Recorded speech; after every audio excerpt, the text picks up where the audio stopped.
Hey guys, welcome back to Magic TV. My name's Craig. It's 9 o'clock on a Monday, which means it's time for a 5x5. Now, this is where I take 5 subjects related to magic. I spend 5 minutes talking about each subject. There's a countdown timer at the bottom of the screen. When the countdown reaches 0, I move on to the next subject. It's always quick, always snappy, and you never know what you're going to get. Today, I'm going to start off with the same way that I do most weeks. I'm going to start off with a live performance. Now, this live performance is taken at a networking event a few years ago, a business networking event, and I'm going to talk about what I did, why I did it, but more importantly, I'm also going to talk about how to perform magic at a business networking event to generate more leads for you and to ultimately get you more gigs. But you're going to get to see the performance as well. It's a really cool routine by Richard Osterlind that you can learn from Easy to Master Mental Miracles that came out through L&L many years ago. Then in the second section, I'm going to take that whole thing and I'm going to cover, I'm going to have a commentary track going over the top so you can see the full performance. Then there's going to be a commentary talking about what I did, why I did it, and again talking about business networking.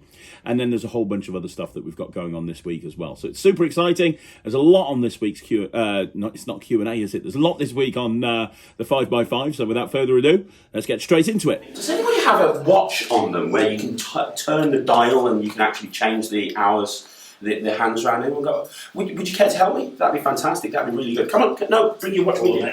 That'd be great. And give him a big round of applause. It's playing up on stage. That would be fantastic. Now, we're going to use your phone, your watch in 1 minute. Is that okay? Yeah. And let me just figure out how this works. So is there a? Sorry. So you pull it out. Put it out. So you pull it out like that, and that changes. And it's okay for me to turn the handles and change them out. Fantastic. I'm going to get to that in 1 minute. Okay. So I need you to help me as well with this. Is that okay? Yeah. What I want you to do is I'm going to get you to think of a random time. Now, it has to be a time that means something to you. Has anybody got a pen I can borrow as well? Or something like that? Anyone got a pen?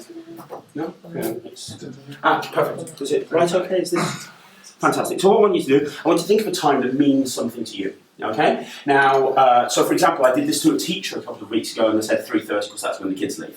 You don't have to tell me what the time is. In fact, I don't want to know. I don't want you to show anybody. I want you to keep it to yourself. I want that time. And make it a really unique time. It's not like, don't just like 12 o'clock or something. Make it really unique with hours and minutes. Can you do that for me? Now, what I want you to do is write the time in the box on my business card right here. Nice and big and bold. The reason is, it commits you to that time. Whatever time you write in there, that's the time we're committed to. You can't change your mind. So what I want you to do is write the time in there and then turn it over and put it on your hand so that when I turn around, I don't see the time. If you're holding it that way, it's not true. It's rubbish, frankly. Okay, so I'll turn around. If you can put the time on there, that'd be great. And then when you've done it, turn the card over. Are we done? Yes. Fantastic. Now, if we just put that back in my business card holder, right there in the ID compartment, that would be good. So the playing cards are pointing upward, so even if I open the thing, I wouldn't be able to see, and push it all the way in, and we're going to close it up. Is that fair? Yep. Fantastic. Now, what was your name again? Sue. And we haven't set this up before, Sue. No. Really importantly said. And likewise, I can't see in here. Even if I opened it, it wouldn't do any good because I just see that, okay? But we're going to put this right here next to you. Now, I'm going to show you the difference between mind reading and prediction. These hands turn around. This is good. This is good. What I want you to do, I need you to help me here. I want you to hold his watch here with your left hand, and then with this hand here, what I want you to do is just twiddle his knob, so to speak.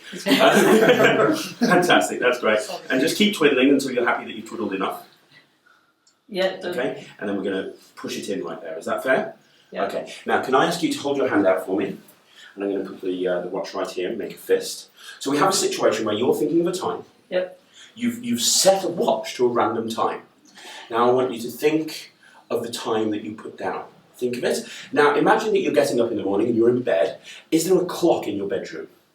Or is there somewhere that you can, when you wake up, you look at the time? Yeah. It might be on your phone, it might be a bedside alarm clock, it might be a wall clock. What do you look at when you wake up? Phone. Your phone. Okay. What I want you to do, I want you to imagine when I snap my fingers that you've just woken up and you've reached over for your phone and you're looking at the time, and the time is set to the time you're thinking of. Even if the time is not morning time, even I want you to just imagine that that's the time, that's when you've woken up. If you can do that right now for me, and you vividly imagine in your imagination there's that time there on the clock, and you can see it right there on your mobile phone, can't you? Yeah. Concentrate on the time. I asked you to go for hours and minutes. You have, haven't you? Yeah. You've gone for hours and minutes. Concentrate first of all on the hour. It's 1 o'clock in the morning, is that right? Yeah. It's 1 o'clock in the morning. 1 o'clock in the morning. Think about the minutes. Think about the minutes. If I get this right, they're all going to clap and cheer loudly. It's 1 o'clock. No way I can know this. Look at me. Concentrate. Imagine it right there in front of you. If I get this right, they're going to go crazy. Are you thinking of 1:59? Yes. But you've been holding that watch that she set her whole time. Your watch, you twiddled the knob, you set the time, you didn't look at it, nobody looked at it. This could be very, very strange. I want you to look at the time and in a big loud voice tell everyone what time she set that watch to. It's 2:01. 2:01, but how long have you been holding that watch? About 2 minutes. So when she set it, it would be... 1:59. Okay, so first of all, to give you a little bit of context as to what's happening in this video, I'm at a business networking event, and in the early days of building my business, I used to do a lot of business networking events. I still do some now, but nowhere near as many. And I found a business networking event is a great way to get more business. And if you don't know what it is, it's a bunch of business people in a room. You're building up relationships with them. You're trying to convince them how amazing you are so that they ultimately will recommend you to other people and try and get you more work. It's a very good way of marketing yourself as a business. And in the early days, I did this an awful lot. And one way I found to market myself through these networking events was to stand up and perform in front of people. At most networking events, they'll give you a 10-minute slot or a foresight that you have to apply for. And then you can kind of do 10 minutes in front of the whole group. And I used to apply for as many of these as I could, so I could perform to the entire group and show them what I could do. And I thought, well, if I show them magic and they enjoy the magic, then they're going to recommend me. And it worked. You know, I got so much work through networking. And some people say to me on the channel, I get quite a lot of questions saying, how do I make a business networking event work for me? And that's one of the reasons I wanted to show you this event. This is a few years ago, this video is, and I'm performing a mentalism routine. It was at a time when I was trying to put myself off as a mentalist as well as a magician. And the first piece of advice I can give you is try to get as many of these opportunities to speak as possible, because it's a great way to showcase your talents. The other thing is understand, and you'll see this in the video, understand that at a networking event, they're not going to be the loudest and most excited people in the world. They're just not. They're not going to be the most excited, loudest people. Because they're there to get more business. They're there for a business meeting. They're not expecting to get a magic show. So you can't go full on crazy. You kind of have to keep it more low key, which is why mentalism works perfectly for these sort of events. Now, the routine that I'm doing in particular here is a Richard Osterlind routine. And it's one of my favourite routines to perform. All you need is a peak device and you borrow a spectator's watch. Now, the peak device I'm using is, just a simple, a simple peak where you put it into there, and as soon as you put it into there, you can get the peak. I prefer those sort of peaks to peaks where you've got to reopen it back up to take another card out. I prefer it when you just put it in there and apparently, you're not going back in there again. Now, this particular routine is very long routine with a lot of procedure. So the important thing when you're doing a routine where there's a lot of procedure, you have to make sure it's interesting, and you have to make sure that what you're doing is very clear, so the audience is aware of what's happening the entire time. You can see that we're pretty much 3 minutes in at this point and nothing's happened, but the stage has been set, and I've tried to keep it as entertaining as possible. So now you're going to go into the mind reading bit, and one thing that I like to do when I'm performing, and this is something that you should try to do with your magic as well, or your performances as well, is I like to have multiple climaxes. I like to have a finale, and people think that's the end of the routine, and then something else, and then something else. And I also like to top and tail performances. And so what I mean by that is something that is set up at the beginning of the routine happens at the end of the routine. The payoff happens at the end of the routine. In the case of this particular routine, the first thing that I do is I borrow a watch from somebody, and they hold on to that watch. Once I've borrowed the watch, I'm now going and focusing a lot of my attention on the lady who's thinking of a time. And a lot of the time when I'm performing this, especially when it's close up, although this is one of those really great routines where you can perform close up and you can perform on stage. When I'm performing this, when I've got the time, they think that's the finale. They think that's the end. And it really is an incredible moment. And I think that sometimes we sell ourselves a little short. You know, that to a magician, just peaking a time that somebody's wrote down is the simplest thing in the world. But to an audience that's never seen anything like that before, they're going to be blown away. It's a little bit like a double lift. I've seen magicians, just turn their noses up at another performer who's just literally done a double lift. But they don't realize that to an audience that's never seen anything like that before, it's an incredible moment. Now, one more thing I want to point out about this performance is I always like it so that when I set the time in his hand, I like to leave it at about a couple of minutes, because you can do the routine. If you know the Richard Osterlind routine, you can do this routine very, very simply just by having it so that it will show the correct time when they open their hand. And I've tried it that way, and that's absolutely fine. But logically, I prefer it when you do it that way, where you set the time, and then afterwards they say it's 2 minutes later, and you say, well, how long have you been holding the watch for? 2 minutes. Oh my gosh, it's amazing. It's those little moments in routines that really make a big difference and really take a routine from being good to being excellent. So yeah, I mean, there's nothing else to say about this. If you want any take-home points about this particular video, it's one, if you're planning on growing your business, absolutely go business networking. There's a lot of information on the net tricks about business networking, which you can look at. But make sure that you're promoting yourself at business networking events and taking every opportunity to perform. And when you're dealing with a crowd that is it's kind of like a business event, you want to keep it more low key while still making the magic really strong. So there you go. That's all I've really got to say about that. Okay, so one thing that I like to do on the 5x5s is draw attention to routines that you might never have seen before, or routines that have been lost in time. And today I want to talk to you about one of my favourite creators. His name is G. Now, on the very first Hidden Gems, I talked about the light up light bulb, and that was off G's Penguin Live. Well, many years before that, when I was on the Wizard Product Review, G brought out a DVD called Just Imagine, where a blank card turned into a printed card that was signed whilst in the spectator's hand.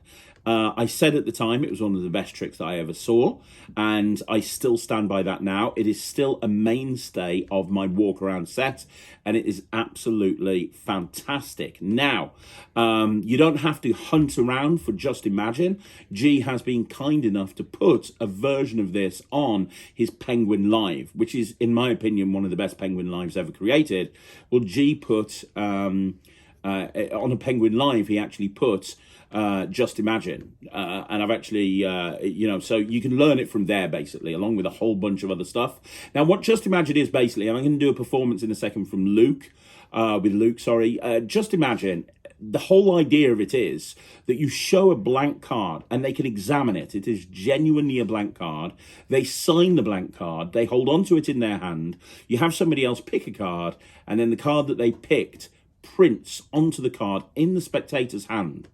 It's absolutely mind-bogglingly amazing. Like, it really is. It's one of the best tricks that you will ever see. It's just so good on so many different levels. So you're going to see a full performance of that right now, and you're going to see me performing this on Luke. I would like to point out to you that this is super commercial. So if you prep 5 or 6 of the cards before you go out, then as soon as they're prepped, you're good to go. You can perform it 5 times. It's an instant reset. It doesn't need a table.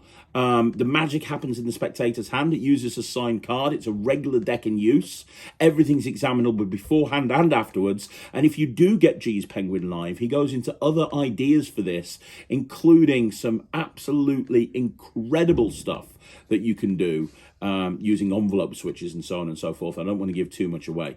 So it's one of my favorite routines. Ever since I learned it all those years ago, it's always been one of my favorite routines. And you can get it now from Penguin Live, from G's Penguin Live. So there you go. That's where you get it from. I'm going to do a performance for Luke now, so you can see exactly how the routine works and exactly how it plays. But trust me, it plays this well in the real world every time you perform it.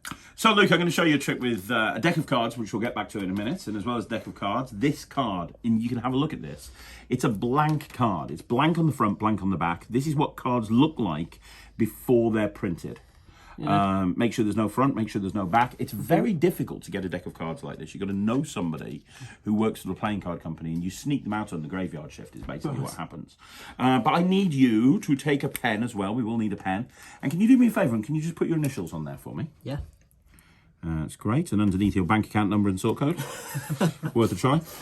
Hold your hand out, palm down and flat. Very good. And squeeze the card. Make sure I can't get to it. Now, that's probably about as fair as you're going to get. Because think about it. You got a blank card. You examined it. You wrote your name on it. You're holding onto it. I can't get anywhere near it. That's it. Now, you're right-handed and you're holding a card in your right hand. So I will shuffle for you. Thanks. Because if you weren't holding it, obviously you could do some amazing Oh, shuffling. yeah. Craig, have you not seen Luke shuffle? Yeah, it's terrible. But, yeah. I think everyone's seen it at this point. Yeah, exactly. So we're going to give these cards a bit of a shuffle, bit of a cut, and to make it easy for you, I'm just going to cut packets of cards onto the table like this. And as I do, anytime you want to, just say stop. Stop. Yeah, do you want one more card? Or No, I'm good there. you sure there? Can you look at that card? Yep. Can you look at it over there, Jack? Yeah, got it. We'll leave it down in the middle. Now, this is the part where most magicians would now shuffle the cards and try and find your card using some sort of sneaky way of doing so. I'm not going to do that. I'm going to put the cards away in the box. I don't need to know what your card is because, you see, I didn't tell you the truth. I lied, which is my job, basically, as a magician. That blank card I gave you, I didn't sneak it out the factory. That blank card is new technology designed specifically for magicians. It's a special card that prints and it picks up the thoughts of somebody that's it's in contact with. So the reason I've been having you hold this for 2 or 3 minutes and I had you look at a card is you're going to be thinking of that card. That thought is going to make its way down your arm and into the card, and it will self-print itself even though you signed it. See, it's not magic, it's just technology. Now, I know what you're thinking right now. You're thinking Craig's full of shit. Oh, yeah. So I'm going to prove it to you. You ready? Yeah. Well, this is where a magician would snap their fingers or wiggle their fingers or say magic. I don't need to. Technology, it's done. Turn your hand over, open your hand, one finger at a time, and you can see that that card is now printed, not only on the front, but also on the back. The back is printed, the front is printed. It's still your card that you signed. It's the 2 of spades. That's the card that you picked, and now you've got a fully printed card on the front and the back, and you can keep that as a souvenir. Oh, I don't get it, man. What? Don't get it. Where's it gone? Okay, so I want to give you a sneak peek of an interview that's coming this Saturday on Magic TV, and this is with an absolute legend of the UK magic community, the one and only Mark Leveridge of Mark Leveridge Magic, the editor of Magic Scene, the legend himself, and I do not use that term lightly. I have been a huge mark for Mark Leveridge for a very, very long time. He is an amazing guy, a great creator, and I just think perfect in many ways, really. I really love Mark Leveridge to bits. I'm very lucky that I managed to get an interview with him. It's going to be dropping on Saturday on Magic TV. But I'm going to give you a sneak peek of the interview now. Mark's interview is like a masterclass, and you really don't want to miss it. Here's a sneak peek of this Saturday's interview with Mark Leveridge. Was that the catalyst, or were you thinking about it beforehand? How did that whole journey from finishing university to turning professional kind of look for you? Well, I finished university in 78, did a teacher training 1 year PGCE in 79. Yeah, and then I got a job as a teacher, secondary school teacher. And so but I was still doing a lot of magic. And I didn't want the kids that I was teaching to know I was a magician. I thought, if I tell them, they're going to say, no, never mind teaching us German, show us another trick. So I kept it a big secret. And I like teaching. It was a natural fit. I think people often say about, because teaching is like being a performer only 5 days a week, all day. Basically, that's what you're doing. You're not entertaining the kids, but you are presenting and performing for them in one way or another. So it's a natural fit for an entertainer. But I was, because I was doing a lot of magic, I could feel myself. And my wife said to me, she said, you know, Mark, you're not doing this right. Oh, I always sit up and take notice when she says things like that. What do you mean? She said, well, if you want to be a teacher, you're not putting the hours in. She said, you're actually leaving as soon as the bell goes at the end of school. You're racing home. You're piling a load of stuff in your car. You're driving to Leicester and you're doing a lecture. You're getting back at 2 a.m. You're then trying to have your books marked and your lesson prepared for the next day to face the kids again. You can't do this long term. You're going to be a teacher and go into it wholeheartedly, or if you want to do magic, that's fine. I'll support you, but you need to make a decision. And it's a sort of thing in the world. I just need to put that in right there. You've got absolutely. I would tell anybody, my wife is just the best. And it was the thing where she said, and I will support you whatever decision you make. Well, we were in our 20s at the time. We didn't have any children at that point, but that was quite a thing for her to say, and she really meant it.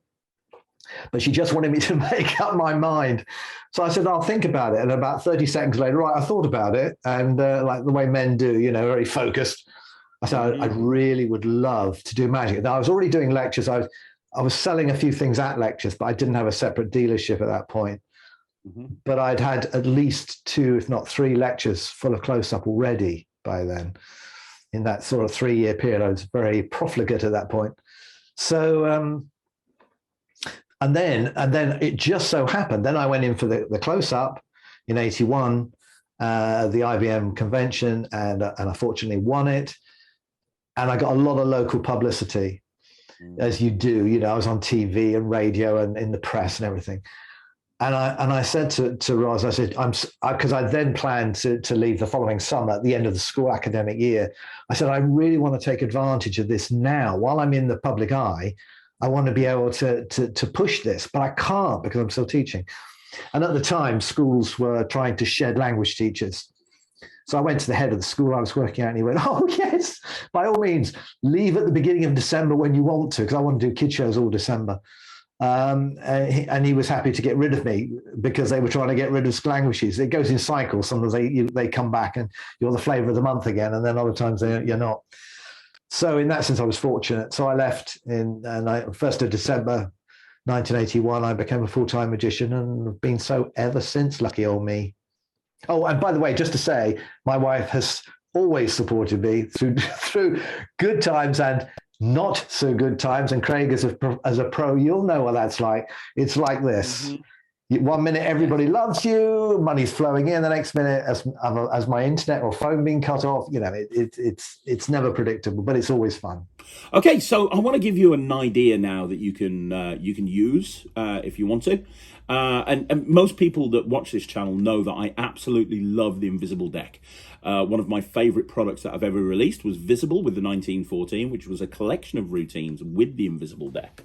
And one thing that I wanted to point out to you guys is something that I've been doing recently with an Invisible Deck that really kind of packs a punch.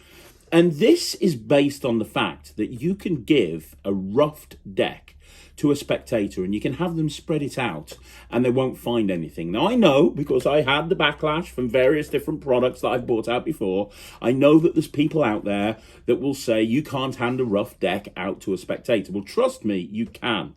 Anybody who's seen my Beyond Stebbins project, anybody who's seen the Quantum Deck, anybody who's seen a lot of my work will know that I have absolutely no qualms at all with handing a rough deck out to a spectator, because literally all the spectator will do is spread through them and they will just go, yeah, they're normal. And so as long as you frame it correctly, it's not a problem. Now, when you're dealing with an invisible deck and you're handing an invisible deck to a spectator, you have to be even more careful, because unlike the Quantum Deck, with the Quantum Deck, they can examine every single card with a fine-tooth comb, really, and they're not going to find anything.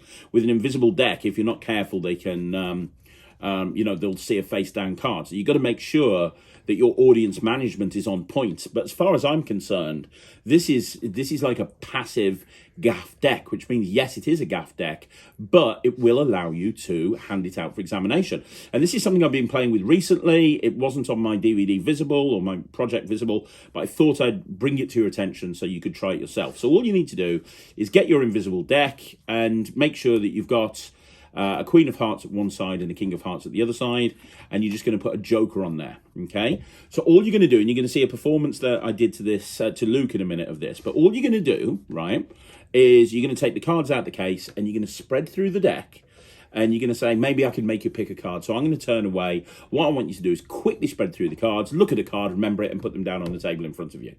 And what you're doing is you're conditioning them to quickly spread through the deck. You don't want them to take forever over it. You don't want them to go through like a fine-tooth comb. So you just go quickly spread through the deck, look at a card, remember it, and put them on the table in front of you. You then turn round and you have them spread through the deck, and all they'll do is look at a card, right? And because you said, I want to quickly do that, after a few seconds you can go, you done? Fantastic, put them on the table. Now all you've got to do is pick the deck up, and you've got all the time, you've got all the misdirection in the world because you're looking them in the eyes. All you have to do at this point is do a crisp twist. So you do a crisp twist as you take the deck back off them, and you put it there. You do a crisp twist, so you're basically doing a half pass of every single card underneath the top card. And then you set the premise. You say, what if I told you I could turn your card over? And they're going to say, no, it's impossible. It can't be done.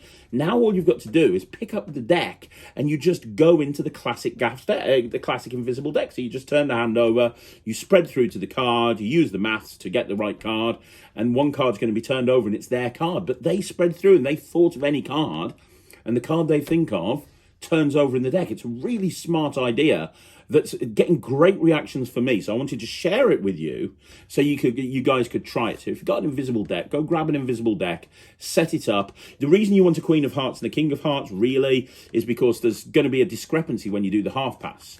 Or the crisp twist, you know. But if they see a King of Hearts when you spread through, and then later on they see a Queen of Hearts, it's not really noticeable, right? So, yeah, that's all I've got to say about that. I just thought I'd share it with you as an idea that you guys might want to explore. Let's look at the performance that I did to Luke. Okay, Luke, I'm going to show you something with a pack of cards. Yep. Okay, now you know as well as me, you've been working in this office long enough to know that I can make you pick a particular card if I want to. Yeah. So instead, I'm going to give you a free choice. And the best way to give you a free choice is I'm going to give you the cards in a minute. And you're going to spread through the cards face up. You're going to look at one of the cards, remember it, close up the spread, and put them on the table like that. Okay. Don't pick the Queen of Hearts, it's on the face. Any other card but that is fine. But you're going to spread through, you're going to look at a card, remember it, and just put them on the table. Okay. Wait until I've turned around first so you know I'm not cheating. Okay? You make sure that I'm not cheating. I'm going to look this way, look at a card.